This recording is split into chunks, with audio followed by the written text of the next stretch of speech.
السلام علیکم ورحمۃ اللہ وبرکاتہ۔ شام بخیر سارے پاکستان، پیارے پاکستان اور میرے پاکستان سے باہر بستے ہوئے خوبصورت پاکستان۔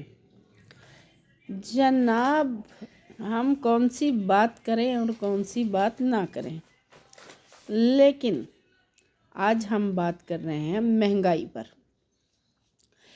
کہتے ہیں کہ چھپڑ میں گئی ہوئی بھینس اور بازار میں گئی ہوئی عورت واپس نہیں لوٹتی ہیں جی، لیکن یہ محاورہ اب جو ہے نا غلط ہو چکا ہے، کیونکہ چھپڑ میں گئی ہوئی بھینس جو ہے نا اس کو لگتی ہے سردی، اس لیے وہ لوٹنے پر ہے مجبور۔ اور مہنگائی نے خواتین کو مجبور کر دیا ہے کہ وہ بازار سے باہر نکل جائیں۔ معمولی سے معمولی چیز جو ہے نا وہ اس قدر مہنگی ہو چکی ہے کہ اس کا جو ہے نا خریدنا ایک عام آدمی، وہ عام آدمی جو کہ کوئی جاب کرتا ہے، جو رینٹ پہ رہتا ہے اور جس کی 5-6-7 لوگوں کی فیملی ہے، اگر وہ 1 لاکھ روپیہ بھی کما کے لاتا ہے نا تو وہ اس فیملی کے لیے ناکافی ہے۔ کسی زمانے میں کسی کی 7 یا 8 ہزار تنخواہ ہوا کرتی تھی نا تو خواتین فخر سے بتایا کرتی تھیں کہ وہ فلاں کی یار 8 ہزار تنخواہ ہے اور 20-25 ہزار کمانے والا، اس کی تو کیا بات ہے۔ تب لوگ باہر جو جاتے تھے نا تو باہر سے کوئی 25 ہزار ماہانہ یا 50 ہزار ماہانہ کماتا تھا تو لوگوں کی آنکھیں کھل جاتی تھی کہ جناب 20-25-30 ہزار روپیہ وہ تو نوٹ چھاپ رہے ہیں، جناب نوٹ چھاپ رہے ہیں۔ اس وقت ہماری یہ صورتحال ہے کہ جب ہمارے ہاتھ میں تنخواہ کا 1 لاکھ روپیہ ہمارے ہاتھ میں رکھ بھی دیا جائے اور اس میں سے 25 ہزار روپیہ 26 ہزار روپیہ ہم رینٹ ادا کرتے ہیں، رینٹ ادا کرنے کے بعد پھر جو بل کی صورتحال ہے، پھر بل ادا کرتے ہیں، اور بل ادا کرنے کے بعد جناب آیا آپ کا پیٹ۔ امیر آدمی کا 1% بھی جو ہوتا ہے نا وہ کھانے پینے میں صرف نہیں ہوتا، کیونکہ اس کی آمدن ہوتی ہے بہت زیادہ، لیکن غریب آدمی کی جو تنخواہ ہوتی ہے نا اس تنخواہ میں سے کم 30-35-40% جو ہے نا اس کا کھانے پینے میں ہو جاتا ہے خرچ۔ پھر جن کے 1 سے 2 بچے اگر سٹڈی کر رہے ہیں تو وہ سٹڈی کے معاملات کیسے پورے کریں، ان سب چیزوں سے ہوتے ہوتے تن ڈھانپنے کے لیے کپڑا اور جناب ضروریات زندگی پورے کرنے میں آپ کے دانتوں پسینے آ جاتے ہیں۔ یہ دکھنے کی میں چند چیزیں میں آپ کو دکھا رہی ہوں۔ یہ جناب ایک پیاری سی ٹوپی جو میں اپنی شونی شیہانیہ کے لیے لے کے آئی ہوں۔ یہ ساکس ہیں، دکھنے میں بہت معمولی نظر آنے والی یہ ساکس یہ لیگیز ہیں جو سردی میں بچے جو ہے نا یوز کرتے ہیں۔ یہ اسکول کی ایک ٹوپی ہے اور یہ مجھے بہت خوبصورت لگے۔ یہ ہے میری ہانیہ کے چھوٹے سے برتن، اس کا چھوٹا سا ڈنر سیٹ، اور یہ جناب ہیں پینسلیں، کچی پینسلیں۔ چونکہ میری ایک بیٹی علمہ بن رہی ہے تو پھر ان کو قرآن پاک کے نیچے اکثر ترجمہ لکھنے کے لیے جو ہے نا کچی پینسلز کا کرنا ہوتا ہے استعمال، تاکہ غلطی ہونے پر اس کو مٹایا جا سکے۔ یہ ریزرز ہیں، یہ شارپ ہیں، یہ ایک چھوٹا سا جوتا ہانیہ کے لیے، اور یہ ساکس ہیں، اور یہ ایک جناب سوٹ ہے، ٹھیک ہے، جو ہانیہ کے لیے میں لے کے آئی ہوں۔ جو بچے ہیں ان کو عام گھر میں پہننے کے لیے بھی تو کپڑوں کی ہوتی ہے ضرورت، اور یہ پہن کے وہ بہت ہی پیاری لگے گی کیونکہ وہ میری ہانیہ ہے، ٹھیک ہے۔ اور اس کے نیچے جناب، ہم ماں باپ چاہتے ہیں کہ وہ بچوں کو ہر وہ خوشی خرید کے دیں جو ان کے بچے چاہتے ہیں، لیکن ہائے مجبوری اور ہائے ناکافی آمدن ہم ساری خوشیاں نہیں خرید سکتے۔ یہ ایک سوٹ ہے جی، جو انم کی برتھ ڈے آ رہی ہے اور اس برتھ ڈے پہ وہ پہننے والی ہے، اور یہ ایک اپر جو میں اپنے بیٹے کے لیے لے کے آئی ہوں، اور ایک جرسی ہے جو میں نے اپنے ہسبینڈ کے لیے خریدی، اور ایک چیز آپ کو نظر آ رہی ہوگی جو سب سے زیادہ یہاں پر موجود ہے، وہ ہے ساکس۔ تن بھی تو ڈھانپنا ہے جناب، سردی سے بچاؤ بھی تو کرنا ہے۔ اور یہ جو شال ہے یہ میرے لیے بہت زیادہ قیمتی ہے، کیونکہ یہ مجھے گفٹ دی گئی ہے، اور یہ بہت دور سے کسی نے میرے لیے خریدی ہے۔ اور عزت دار مرد ہمیشہ اپنی ماؤں کو، اپنی بہنوں کو، اپنی بیٹیوں کو اس طرح کے گفٹ دیا کرتے ہیں۔ میں نہیں سمجھتی کہ وہ مجھے ماں سمجھتا ہے یا وہ مجھے اپنی بہن سمجھتا ہے، وہ مجھے جو بھی سمجھتا ہے، لیکن یہ ایک عزت دار مرد نے ایک عزت دار عورت کے لیے ایک عزت دار تحفہ خریدا ہے، اور اس کی ویلیو میری نظر میں لاکھوں اور کروڑوں سے بھی زیادہ ہے، جو میں اپنی پسند سے خرید کے لائی ہوں، لیکن اس میں خریدنے والے کے پیسے ہیں، ٹھیک ہے۔ اور یہ ایک شال ہے جو مجھے اچھی لگی اور بہت ہی زیادہ اچھی لگ گئی، تو پھر میں نے سوچا کہ میں اس کو خرید لوں، کیونکہ کبھی کبھی دل کی خواہشیں جو ہیں وہ بھی پوری کر لینی چاہیے۔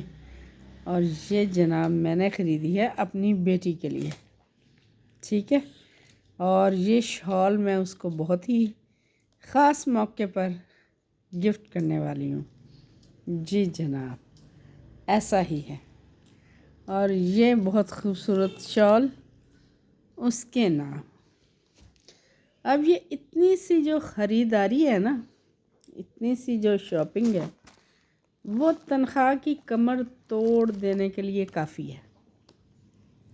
اتنی معمولی سی، بظاہر دکھنے میں چند چیزیں، لیکن یہ ایک تنخواہ دار فیملی کا سوا ستیہ ناس پورے مہینے کا کر دینے کے لیے کافی ہوتی ہیں۔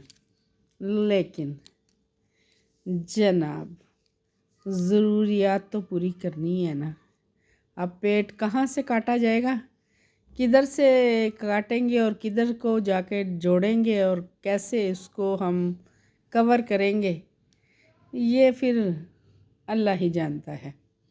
اور میرے اس ساری بات کرنے کا مقصد یہ ہے کہ ہم وہ فیملی ہیں جن کے گھر میں مرد کما رہا ہے، اور چلیں لاکھ صحیح 80,000 صحیح آمدن آ رہی ہے، اور وہ لوگ جو بے روزگار ہیں ان کا کیا بنتا ہے، وہ لوگ جو ہم سے نیچے ہیں جن کے مرد 20-25 ہزار روپیہ تنخواہ لے کے آتے ہیں ان کا کیا بنتا ہے، اور یہ سب چیزیں کون سوچے گا، اور کیسے جو ہے نا غربت کی لکیر سے نیچے جو لوگ ہیں ان کا جو ہے نا کوئی سوچے گا۔ آج بہت آپ کو شاید میری بات گھٹیا لگے، میرا بتانا گھٹیا لگے، لیکن میرے بتانے کا جو مقصد ہے نا وہ کچھ اور ہے، کوئی شوخی مارنا نہیں ہے۔ یہ پینسلیں میں خرید رہی تھی، جب میں یہ پینسلیں خرید رہی تھی تو وہاں ایک عورت بھی پینسلیں خرید رہی تھی، ریزر، پینسل اور شارپ اس عورت نے خرید لی۔ ان ساری چیزوں کا جو بل تھا نا، وہ بل صرف 150 روپیہ تھا، لیکن وہ عورت اس کو ادا نہیں کر پا رہی تھی، اور وہ منتیں کر رہی تھی اس ریڑھی والے کی کہ میں تمہیں پھر پیسے دے جاؤں گی. اور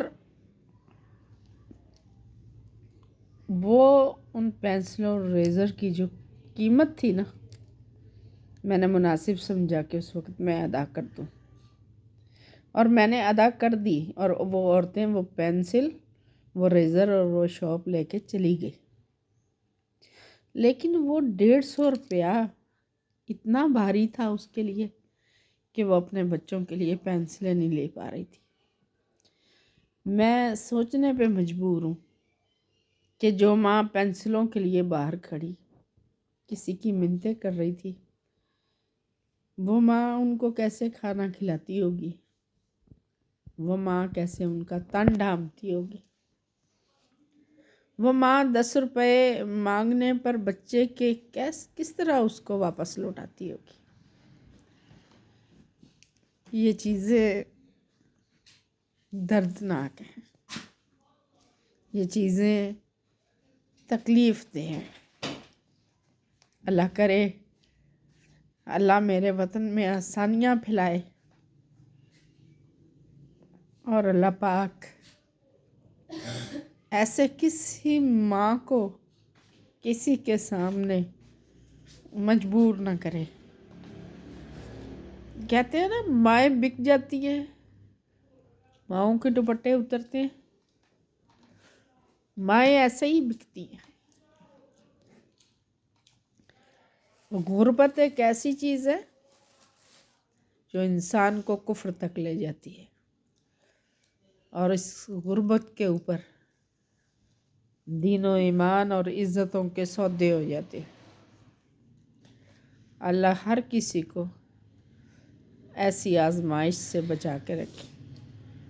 اللہ تعالی ہمارے لیے، ہمارے وطن کے لیے، آل مسلمز کمیونٹی، بلکہ پوری انسانیت کے لیے جو ہے نا آسانی پیدا کرے. اور آخر میں میری یہی ریکویسٹ ہے کہ دیکھیں، ہر بندہ جو ہے نا وہ منہ پھاڑ کے ہر بات کہہ نہیں سکتا. اس کی بات کے اندر چھپی ہوئی بات کو محسوس کیا کیجیے. بہت سے لوگ سوال کرتے ہیں مجھے، آپ کو اب کیا ضرورت ہے کہ آپ یوٹیوب بنا کے بیٹھ گئی ہیں؟ آپ کی تو ٹانگیں قبر میں ہیں اور آپ یوٹیوب بنا کے بیٹھ گئی ہیں. کیا میں بہت منہ پھاڑ کے کہوں کہ جناب ضروریات زندگی میرے ساتھ بھی جڑی ہیں، کہ جناب میرے ساتھ میرے بچے بھی ہیں، کہ جناب میں اپنے گھر کی بہت ساری ضروریات پوری کرنے کی کوشش کے لیے یہ بنا کے بیٹھی ہوں؟ یا جناب ہو سکتا ہے کہ میں کسی اچھائی اور بھلائی کے کام کرنے کی کوئی کوشش کر رہی ہوں کہ شاید یہاں سے کچھ میں کما سکوں اور کل زیادہ نہیں 1 یا 2 ایسے لوگوں کی ہیلپ کر سکوں جو مشکل میں ہوں، جو دقت میں ہوں. کیا اپنی جاتی ہوئی زندگی میں مجھے بھی پتہ ہے کہ میری ایج زیادہ ہے اور میرے پاس وقت کم ہے، ہو سکتا ہے کہ میں کوئی جاتے جاتے ایسا پودا لگا جاؤں، کوئی ارننگ کا ایسا ذریعہ چھوڑ جاؤں جو کل کسی کے لیے آسانی کا باعث ہو جائے. تو کیا محنت کرنا، کیا دوسروں کے لیے آسانیاں ڈھونڈنا، کیا اپنی اولاد کے لیے آسانیاں ڈھونڈنا، کیا یہ جرم ہے؟ اگر ایسا جرم ہے تو ہر 40-50 سال سے اوپر کام کرنے والی ماں کو آپ لوگ گھر میں بٹھا کے خرچہ کیوں نہیں دینا شروع کر دیتے؟ ہے کوئی ایسا یا ایسا حکمران جو ہمارے لیے آسانیاں لے کے آئے؟ اور جب ہمیں کہیں سے کوئی آسانی نہیں ملتی، ہم ہاتھ ہلانا چاہتے ہیں، ہم اپنا بوجھ اٹھانا چاہتے ہیں، ہم مرنے سے پہلے اپنے بچوں کے لیے کچھ آسانی کرنا چاہتے ہیں، تو جناب والا یہ جرم کیوں ہے؟ اور خاص طور پہ عورت کے لیے اس کو کیوں جرم بنا دیا گیا ہے؟ آپ سب کا بہت شکریہ. میری پھر یہی ریکویسٹ ہے کہ میرے چینل کو سبسکرائب کیجئے، اور ہو سکتا ہے آج آپ میرے لیے آسانی کا باعث بنے، اور کل جب میں آسان ہو جاؤں تو میں 2 اور لوگوں کے لیے آسانی کا باعث بن جاؤں. آپ سب کا بہت شکریہ. اللہ حافظ. اللہ نگہبان.